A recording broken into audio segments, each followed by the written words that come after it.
తెలుగు రాష్ట్రాల్లో 20,000కు పైన జంటలకు మాతృత్వ కలలను సాకారం చేసిన 49 ఫర్టిలిటీ సెంటర్ మీకు అందిస్తుంది కేవలం 899 రూపాయలకి fertility assessment package including free consultation, ultrasound, వీర్య పరీక్షలు మరియు AMH టెస్ట్. 49 అంటే సంతానం, 49 అంటే సంతోషం. కెరీర్ డిలే ఫ్యూచర్ ఫర్టిలిటీని ఎలా ఎఫెక్ట్ చేస్తుంది? కెరీర్ కోసం లేట్ చేసిన డెసిషన్ ఫ్యూచర్లో మదర్ అవ్వడానికి ప్రాబ్లం అవుతుందా? సో ఇది మాట్లాడుకుందాం. హలో, నమస్తే అండి. నేను doctor Greeshma, fertility consultant, 49 fertility centre, KPHP. ఇప్పుడు మనకి 20sలో ఏంటి అంటే మన ఫర్టిలిటీ అనేది చాలా పీక్స్లో ఉంటుందన్నమాట. అట్లాగే మనకి ఏజ్ పెరిగే కొద్దీ అంటే మనకి mid-30s వచ్చేసరికి 35 వచ్చేసరికి ఫర్టిలిటీ అనేది మెల్లగా తగ్గుతూ వస్తుందన్నమాట.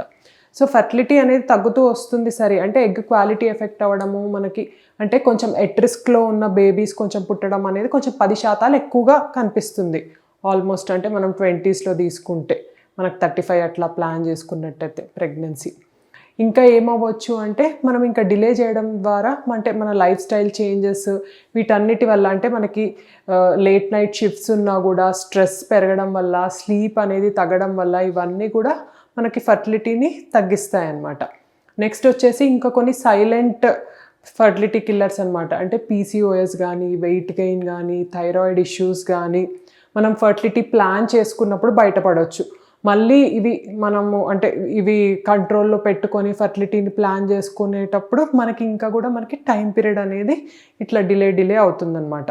ఇంకా నెక్స్ట్ వచ్చేసరికి మనం అనుకోవచ్చు అనమాట. సో IVF వల్ల మనకి గ్యారంటీ ఉంటుంది కదా, ఫర్టిలిటీ డిలే చేసుకున్నా అప్పుడు IVF చేసుకుంటే మనకి ప్రెగ్నెన్సీ తొందరగా వస్తుంది అనేది. సో IVF వల్ల మనకి ప్రెగ్నెన్సీ పెరిగే ఛాన్సెస్ ఎక్కువే. కాకపోతే మనం అర్థం చేసుకోవాల్సింది ఏంటి అంటే IVF సక్సెస్ అనేది కూడా ఏజ్ని బట్టి ఉంటుందన్నమాట. సో మనకి సరైన ఏజ్లో మనం ప్లాన్ చేసుకుంటేనే మనకి IVFలో కూడా సక్సెస్ అనేది ఎక్కువ ఉంటుంది. ఒక పని చేయొచ్చు, మనం ఎగ్ అనేది ఫ్రీజింగ్లో పెట్టుకొని ఆ తర్వాత ఫర్టిలిటీ ప్లాన్ చేసుకోవచ్చు. దీనివల్ల మనకి ఎటువంటి ప్రాబ్లం అనేది ఉండదన్నమాట. సో మనం చూస్తూ ఉండగానే మనకి సైలెంట్గా టైం అనేది పాస్ అవుతూ ఉంటుంది. అంటే ఎప్పుడు చేయాల్సిన టైంలో మనకి ఫర్టిలిటీ అట్లా సరిగ్గా ప్లాన్ చేసుకుంటే మనకి ఫ్యూచర్లో కూడా మదర్ అయ్యే పాసిబిలిటీస్ అనేది చాలా ఎక్కువగా ఉంటుంది.